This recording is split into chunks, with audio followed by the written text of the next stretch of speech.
The number of migrants caught crossing from Mexico into the United States spiked last month, leading some Republicans to accuse President Joe Biden of opening the southern border. But while the Biden administration has made it easier for kids and some families to enter the United States, the border is still largely closed for most migrants. In recent weeks, high-profile conservatives like RNC Chair Ronna McDaniel, House Minority Whip Steve Scalise, and Fox News host Sean Hannity have accused Biden of encouraging unauthorized immigration by pursuing an open border strategy.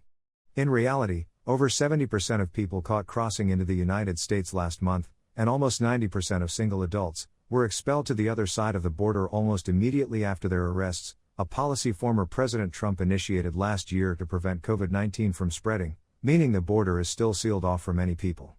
Some Democrats and immigration advocates have argued this rapid expulsion policy, known as Title 42, is unnecessary. It makes claiming asylum far more difficult, but Secretary of Homeland Security Alejandro Mayorkas has indicated he will not overturn it immediately.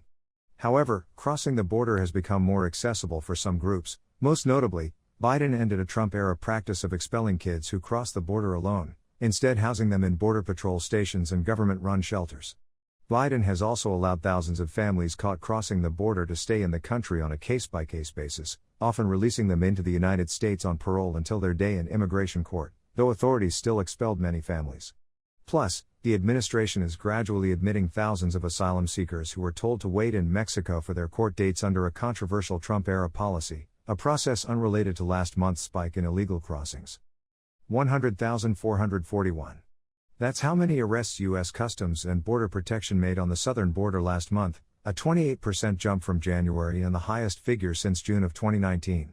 About 9,400 were unaccompanied minors, a 61% increase from January, over 19,000 crossed with family members, an 164% increase, and almost 72,000 were single adults, a 10% increase.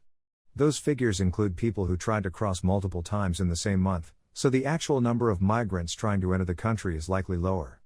Biden has spent his first months in office reversing many of Trump's hardline immigration policies. His administration has unwound restrictions on asylum, hemmed in immigration and customs enforcement's criteria for arrests, and attempted to pause most deportations, though a federal judge has halted the deportation freeze. Critics say this approach has left migrants with the impression that the border is now open, and some migrants have partly confirmed these suspicions, telling reporters Biden's more welcoming tone factored into their choice to try to cross into the United States now.